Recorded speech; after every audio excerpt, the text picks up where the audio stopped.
लालकुआं नगर पंचायत में नए ईओ का चार्ज को संभालते हुए राहुल कुमार ने क्षेत्र में फैल रहे डेंगू के लिए चिंता व्यक्त की है। साथ ही साथ स्थलीय निरीक्षण व डेंगू के रोकथाम के लिए त्वरित कार्रवाई की बात कही। आपको बताते चले कि लालकुआं में पहुंचे ईओ राहुल कुमार ने चार्ज संभालते ही पत्रकारों से वार्ता के दौरान क्षेत्र की प्राथमिकताएं तय करते हुए कार्य करने की बात कही। साथ ही साथ उन्होंने कहा कि उच्च न्यायालय के निर्देशों के तहत क्षेत्र में पॉलिथीन की रोकथाम के लिए कार्रवाई की जाएगी। और इसके अलावा आपको बताएं ताकि पर्यावरण को हो रहे नुकसान को रोका जा सके। वहीं उन्होंने ये भी कहा कि उच्च अधिकारियों के निर्देशों का पालन करते हुए नगर क्षेत्र में उचित कार्य किए जाएंगे और सफाई व्यवस्था का विशेष ध्यान दिया जाएगा। वहीं ईओ राहुल कुमार ने नगर अध्यक्ष व वार्ड के सदस्यों से जल्द मुलाकात कर क्षेत्र का फीडबैक लेने की भी बात कही है। और पूर्व में नगर पंचायत में हुई वित्तीय अनियमितताओं के प्रश्न पर उन्होंने कहा कि समय रहते जानकारियां जुटाते हुए नियमानुसार उचित कार्रवाई की जाएगी। यहाँ पे चार्ज ग्रहण किया है। मैं फ़िलहाल अभी तत्काल में, जैसा कि मेरे जानकारी में आया है कि एक वार्ड है हमारा 2 नंबर, जिसमें डेंगू के काफ़ी केसेस हैं। तो अभी थोड़ी देर में मैं वहाँ भी देखने के लिए जाऊँगा कि ऐसा पर्टिकुलर एक ही वार्ड में ऐसा क्यों हो रहा है, जबकि मुझे बताया गया है कि सफाई व्यवस्था की स्थिति ठीक है। तो थोड़ा सा मैं उसका भी निरीक्षण करूँगा और फिर उसके बाद अभी अध्यक्ष जी से मुलाकात नहीं हो पाई मेरी। अध्यक्ष जी और अन्य सभासदों से, आप लोगों से और भी जानकारी मैं जुटा रहा हूँ कि हमें किन किन क्षेत्रों में और प्राथमिकताएं तय करनी है। जैसे मुझे बताया गया कि सफाई में काम हो रहा है, यहाँ पे अच्छा काम हो रहा है और माननीय उच्च न्यायालय के निर्देश के अनुसार हमें इसमें और बेटर करना है। पॉलीथीन को पूरी तरह रोकना है। पर्यावरण के लिए जिस तरह से उस नुकसान उससे पहुंच रहा है, माननीय न्यायालय की प्राथमिकता में है और न्यायालय के निर्देशानुसार कमिश्नर सर और डीएम साहब भी उसको काफ़ी महत्व दे रहे हैं। तो उनके निर्देशानुसार जैसा होगा, जैसे निर्देश मिलेंगे उनका पालन किया जाएगा और शहर के लिए और जैसा बेटर होगा वो मैं पूरा प्रयास करूँगा। मुलाकात नहीं हो पाई है मेरी, तो मैं बोर्ड के सदस्यों से भी एक बार मिल के, क्या पब्लिक का फीडबैक, शहर की जानकारी, वो सब मुझे उन्हीं के थ्रू मिल पाएगी, तो तय कर पाऊँगा। अभी तो फ़िलहाल मेरी ऐसी जानकारी में नहीं है और बिना जानकारी के मेरा इस पे टिप्पणी करना उचित नहीं होगा। जैसे अगर कुछ इस टाइप की चीज़ें जैसे आपने ज़िक्र किया है सामने आएँगी तो फिर उनको देखा जाएगा नियमानुसार उसमें क्या। वहीं अल्मोड़ा में पहली बार महिला कलाकार रामलीला का मंचन हो रहा है। महिला रामलीला का शुभारंभ नगर पालिका अध्यक्ष प्रकाश जोशी ने किया। आपको बता दें कि रामलीला में सभी किरदार महिला कलाकार निभा रही हैं, जो अपनी कला का प्रदर्शन कर जनता का दिल जीत रहे हैं। वहीं महिला रामलीला को देखने में नगर के लोगों में खासा उत्साह देखने को मिल रहा है। वहीं महिला पत्रों ने बताया कि बचपन से रामलीला देखने आए हैं, मन से रामलीला करने की इच्छा थी, जिसको आज पहली बार पूरा कर रहे हैं।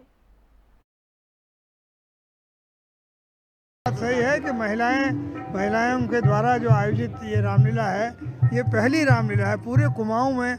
महिलाओं के द्वारा जो रामलीला आयोजित की जा रही है वो सबसे पहली रामलीला है।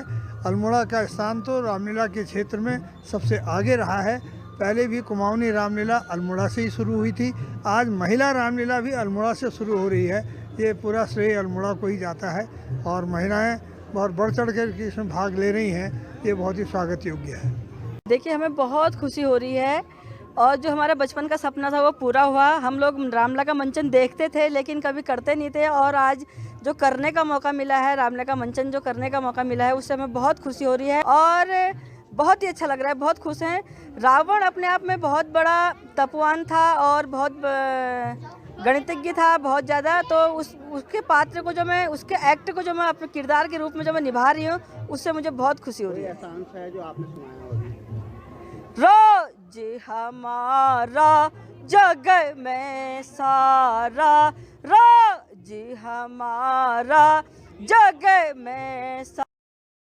पौड़ी में डीएम ने जिला अस्पताल का औचक निरीक्षण किया। सामान्य वार्ड, महिला वार्ड, सर्जिकल वार्ड, कोविड मरीजों को समर्पित इत्यादि का अवलोकन भी किया। इसी के साथ अस्पताल परिसर में सैनिटेशन व्यवस्था को बेहतर करने के निर्देश दिए। इसी दौरान डीएम ने जनरल वार्ड का निरीक्षण कर भर्ती मरीजों से मुलाकात कर प्रतिदिन दिए जाने वाले भोजन और इलाज से संबंधित व्यवस्थाओं की जानकारी ली।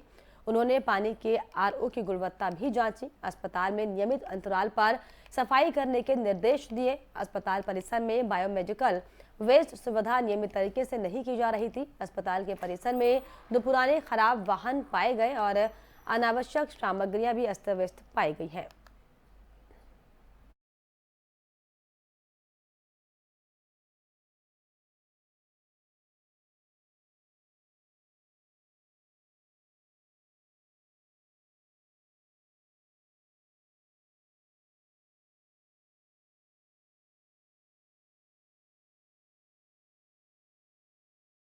गुजरात मोरबी हादसे में मारे गए लोगों की आत्मा की शांति के लिए तीर्थ नगरी हरिद्वार के जूना अखाड़ा के साधु संतों ने गंगा घाट पर दीपदान करते हुए 2 मिनट का मौन रखा और दोबारा देश में ऐसी घटना ना हो इसके लिए साधु संतों ने मां गंगा से प्रार्थना भी की है।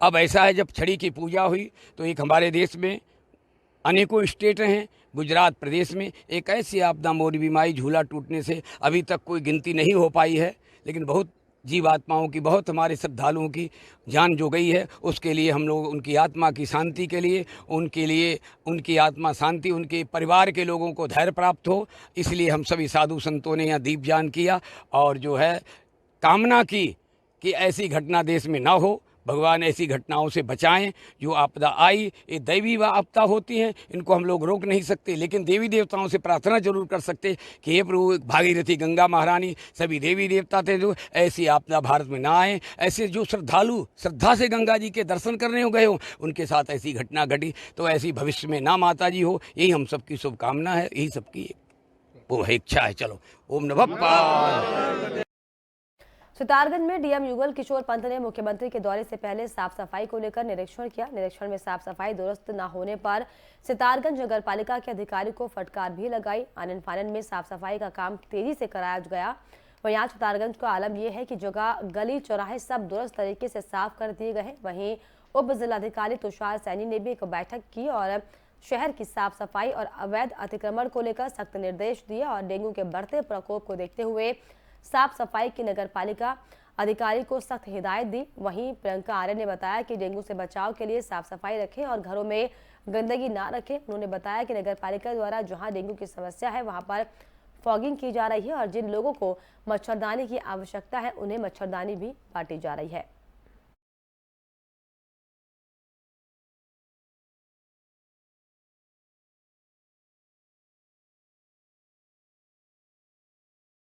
सितारगंज में धन क्रय केंद्र और विपणन विभाग के कार्यालय में अनधिकृत रूप से सक्रिय रहने वाले संदिग्धों के खिलाफ एसडीएम ने मुकदमा दर्ज करने के निर्देश दिए। क्रय केंद्र और कुछ विभागीय अफसरों के पास लगातार कुछ लोग बैठकर धान के तोल में गड़बड़ी कर सकते हैं, जिसकी शिकायत कुछ लोगों ने एसडीएम से की थी। उप जिलाधिकारी तुषार सैनी ने कुछ राइस मिलों को प्राथमिकता की शिकायत पर वरिष्ठ विपणन अधिकारी कार्यालय का निरीक्षण किया। एसडीएम ने कहा कि विपणन विभाग और धान क्रय केंद्रों पर लगातार कुछ संदिग्धों के हस्तक्षेप की शिकायत मिल रही है। केंद्र के प्रभारियों और विपणन अधिकारी को निर्देश दिए गए हैं कि अनधिकृत रूप से कार्यालय और क्रय केंद्र के बाहर सक्रिय संदिग्धों के खिलाफ सुसंगत धाराओं में मुकदमा दर्ज कराएं।